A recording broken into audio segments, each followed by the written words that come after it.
Good evening, America. I am Eric Little. It is the 9th day of November 2020. I am near my home in Southern California this evening, and this is the plain truth.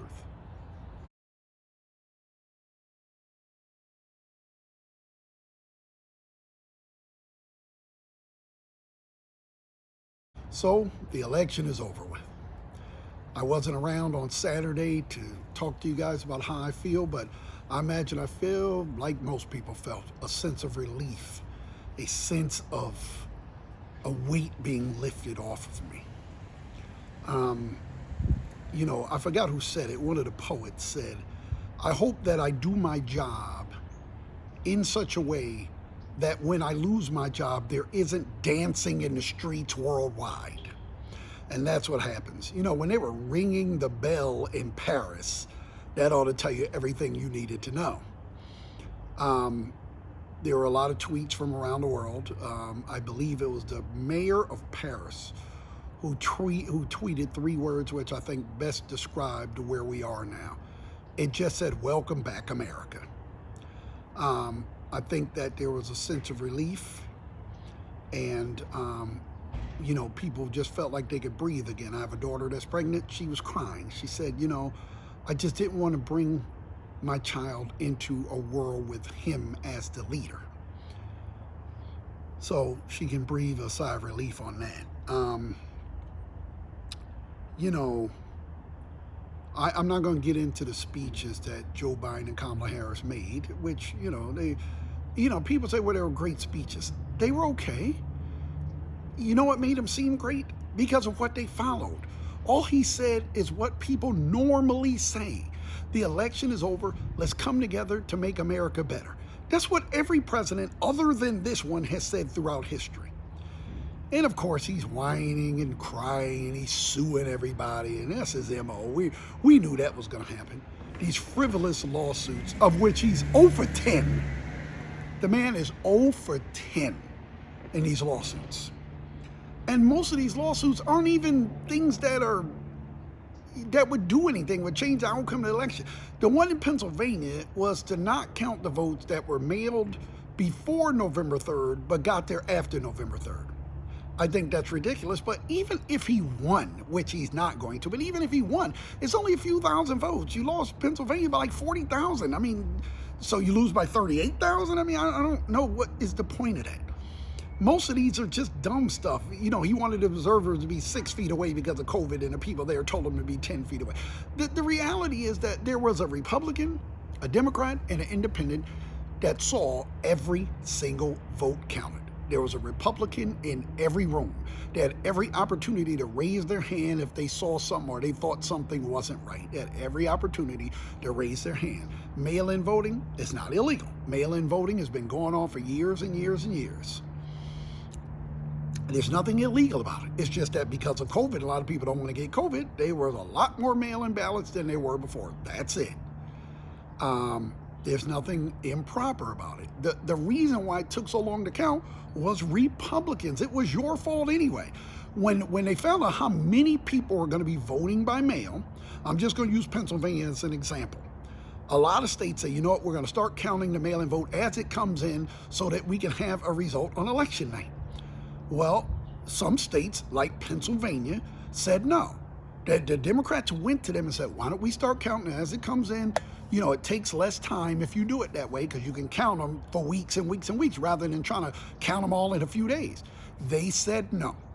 We're not going to count the mail-in ballots until the polls close. Now, some states allowed them to start counting that day. Some states at least allowed them to process it, to get it ready to count, like they did in Michigan and Wisconsin. Pennsylvania, you couldn't even open the envelope until the polls closed. The problem with that is that mail-in votes take longer to count. That's why we wanted to count them first. Because when you vote normally, you put your card in a little slip, you punch who you want for president, vice president. When you get done, you hand it to the lady, she puts it in a machine, it counts it. She gives you an I voted sticker and you leave. But when a mail-in vote, a human being has to take a letter opener, Open the envelope, take it out, check the signature, smooth it out to get it ready to go through the machine. That's one. Then they got to take the letter, open the letter, open the envelope, take it out, smooth it out, check the. That's two. It just takes forever. That's why we didn't want to do it this way. But instead of finding out on election night like he wanted to, he decided to do death by 1,000 cuts and watch his electoral, his vote count slim day by day.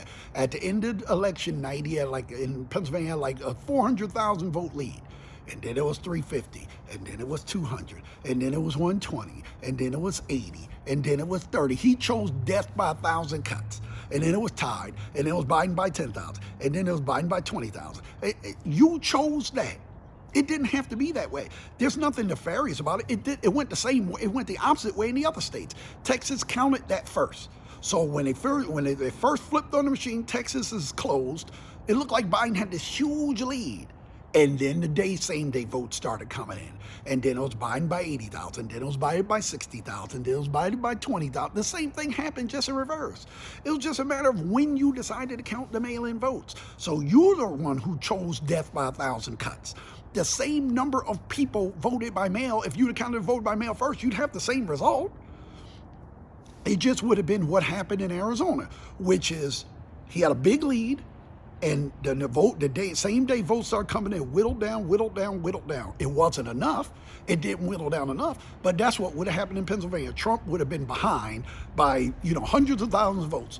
But then the same day vote would have came in and whittled it down until we got to where we are now, which is Biden by about 40,000. But at the end of the day, the same number of votes have been cast.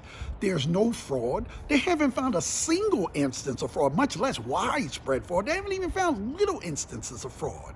So, I hear from him, he has every right to contest the election, and the Democrats can contest the election. Well, first of all, he cheated last election, and they have plenty of proof that Russia helped him. But even beyond that, no one's saying you don't have the right to your day in court.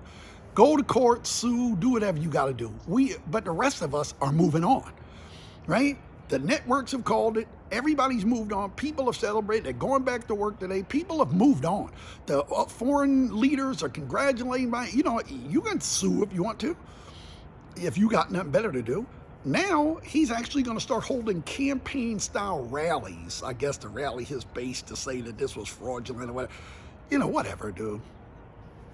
The only thing that's sad about this is that the lady that runs the GSA is going along with this, which is withholding funds needed for the transition. That's going to make the transition take longer, and it's really putting America at risk, as it doesn't provide for an orderly transition if the funds aren't transferred. Just to give you an example, when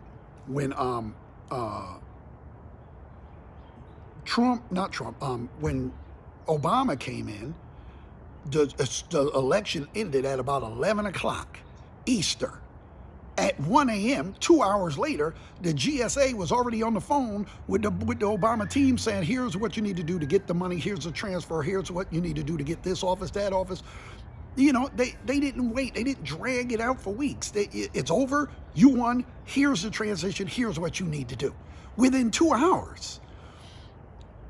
You know why you don't know who that GSA person's name is? You know why you don't know what their name is? Because you're not supposed to. That person is not really a big public figure. They run the general office. The GSA is, all they do is disperse money. That's it. You shouldn't know this person's name, right? The person called Obama's team, here's what you need to do, and it was a smooth transition, and that was it. When Obama was transitioning to Trump, they tried to do that. The Trump team wasn't interested.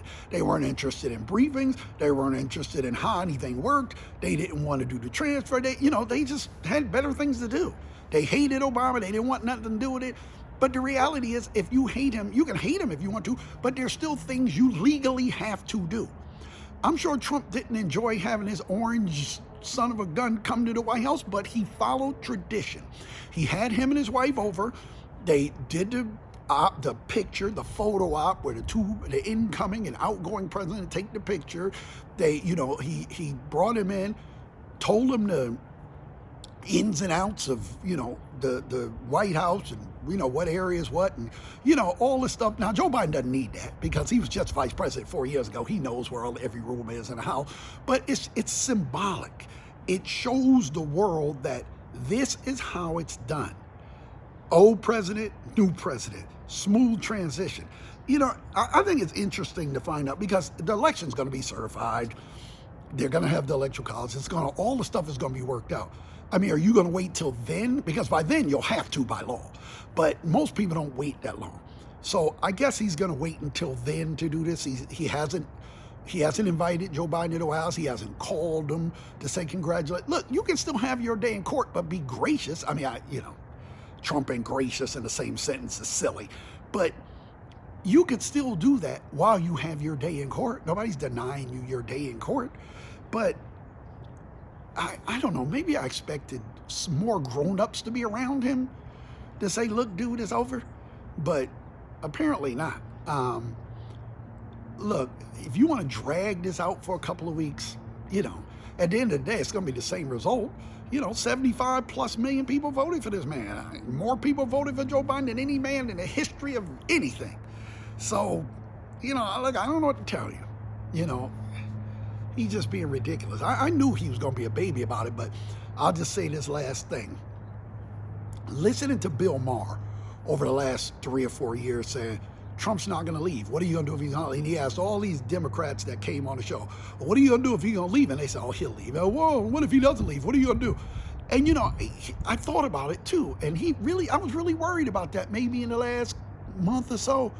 But now that it's played out, it now just looks pathetic.